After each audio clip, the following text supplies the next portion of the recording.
اہم اور ضروری ہے، توجہ سے سننا۔ مسئلہ یہ ہے کہ اب ایک مسجد میں امام موجود نہیں ہے، یا ٹائم ہو چکا ہے امام نہیں ہے۔ یہ دوسری بات یہ کہ الامر فوق الادب، یعنی کوئی ایسا امام آ چکا ہے کہ جس کو امام اپنا مصلی اس کے حوالے کر دیتا ہے، یعنی امام مقیم ہے اور ایک امام مسافر بن کے آ گیا، لیکن اب الامر فوق الادب کے تقاضے پر اس علماء کی فوقیت زیادہ تھی، مقام زیادہ تھا، اس امام نے اپنے امام دوسرے کو ترجیح دی کہ آپ آ کے مصلی پہ امامت کروائیں۔ اب جو مصلی پہ امامت کی اقتدا کر رہا ہے وہ مسافر ہے۔ اب مسافر امام نے نماز پڑھائی ہے مقتدی حضرات کو، اب اس نے یہ بھی کہہ دیا کہ میں مسافر ہوں، اعلان بھی اس نے کر، اپنے امام نے، متعلقہ امام نے اعلان کر دیا، یا جو مسافر امام بن گیا اس نے بتا دیا کہ میں مسافر ہوں، میں 2 رکعت کی نیت سے نماز پڑھاؤں گا، میں 2 رکعت پہ سلام پھیر دوں گا، آپ باقی ماندہ رکعتوں کو پورا کر لیں۔ یہ بات سمجھ میں آ گئی آپ کو؟ یعنی 4 رکعت نماز پڑھا رہا ہے، ظہر کی ہے یا عصر کی یا عشاء کی ہے۔ اب امام جو ہے وہ مسافر ہے اور جو مقتدی ہیں وہ مقیم حضرات ہیں۔ اب آیا وہ اپنی نماز کو کس طرح اختتام پذیر کریں گے؟ تو جو عام عوام الناس کے ذہن میں یہ بات ہوتی ہے کہ جب امام سلام پھیرے گا السلام علیکم ورحمۃ اللہ، السلام علیکم ورحمۃ اللہ، یعنی وہ جو مسافر امام ہے وہ 2 کی اقتدا کرے گا، اس لیے کہ مسافر نے 2 رکعتیں پڑھنی ہیں، اس نے 4 پڑھنی نہیں ہے۔ جب 4 پڑھے گا تو 2 اس کی، مطلب وہ نماز اس کی مکمل نہیں ہوئی، وہ مسئلہ گزر چکا ہے۔ اب یعنی 2 نماز پڑھنے کے بعد وہ سلام پھیرے گا، لیکن جو مقیم حضرات ہیں وہ 2 کے بعد سلام نہیں پھیریں گے، بلکہ وہ اپنی 4 رکعتوں کو پورا کریں گے، یعنی 2 رکعتیں اس کے بعد مکمل کریں گے۔ اب جو 2 رکعتیں مقتدی حضرات مقیم ہیں وہ پورا کریں گے، اس کا طریقہ کیا ہے؟ عوام الناس کے ذہن میں یہ ہوتا ہے کہ جب وہ کھڑے ہوں گے تو سورہ فاتحہ پڑھیں گے پہلی رکعت میں، پھر دوسری رکعت میں بھی سورہ فاتحہ پڑھیں گے، اپنی نماز کو مکمل کر دیں گے۔ تو امام ابو حنیفہ رحمہ اللہ کا یہ مسلک ہے کہ قرات خلف الامام نہیں ہے، یعنی جس کو ہم فالو کرتے ہیں امام ابو حنیفہ رحمہ اللہ کا مسلک یہ ہے کہ امام کے پیچھے مقتدی حضرات قرات نہیں کریں گے، نہ سورہ فاتحہ کی کریں گے نہ سورہ اخلاص کی کریں گے۔ اب مسئلہ چونکہ احناف کا ہے تو فقہا فرماتے ہیں کہ اب جب مسافر امام بن چکا ہے اور مقیم اس کے مقتدی بن چکے ہیں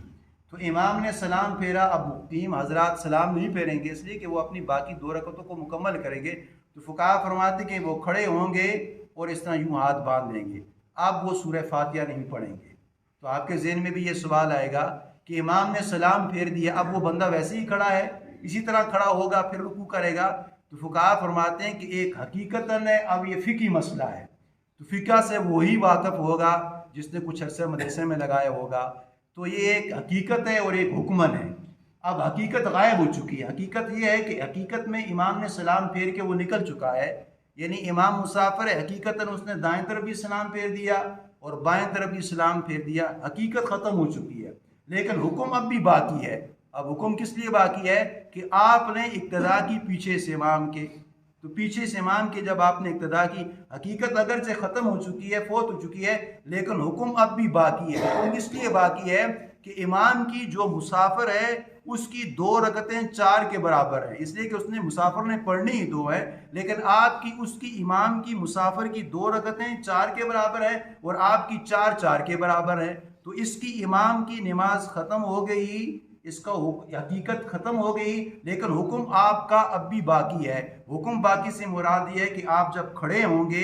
امام دائیں بائیں سلام پھیرے گا، آپ کھڑے ہوں گے، آپ نے اللہ اکبر کہہ کے ہاتھ کو باندھ دینا ہے، لیکن زبان سے پڑھنا نہیں ہے، یعنی سورہ فاتحہ پڑھنا نہیں ہے، بلکہ آپ گمسم رہیں گے۔ تو فقہا فرماتے ہیں کہ اتنی دیر اس کو اتنی مقدار میں کھڑا ہونا ہے کہ جتنی مقدار سورہ فاتحہ پڑھی جاتی ہے، یعنی 1 منٹ ہے یا 1.5 منٹ ہے یا 1.25 منٹ ہے، آپ نے یوں کھڑا ہونا ہے، ایک دم پھر رکوع میں نہیں جانا، بلکہ اتنی مقدار میں کھڑا ہونا ہے کہ جس ٹائم تک امام سورہ فاتحہ پڑھ چکا ہوتا ہے، آپ اتنی دیر کھڑے ہوئے، آپ نے رکوع کیا، پھر 2 سجدے کیے، پھر آپ کھڑے ہوئے، دوسری جو آپ کی چوتھی رکعت ہوگی اس میں بھی آپ نے خاموش رہنا ہے، اتنی مقدار آپ نے خاموش رہنا ہے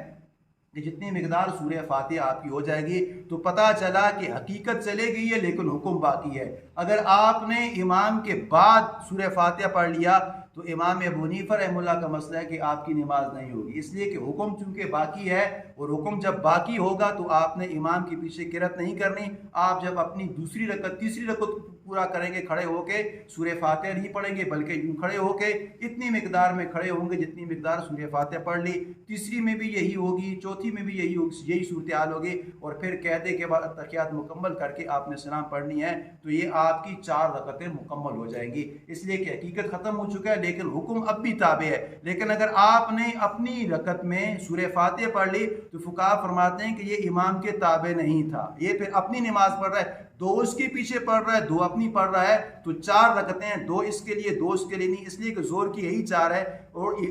امام نے جو 2 رکعتیں پڑھی ہے وہ چونکہ مسافر تھا، امام کی 2 4 کے برابر ہیں، تمہاری 4 4 کے برابر ہے۔ حکم اگرچہ باقی ہے، حقیقت اگرچہ چلے گی ہے۔ اللہ سے دعا ہے کہ اللہ تعالیٰ ہمیں کامل اتباع نصیب فرمائے۔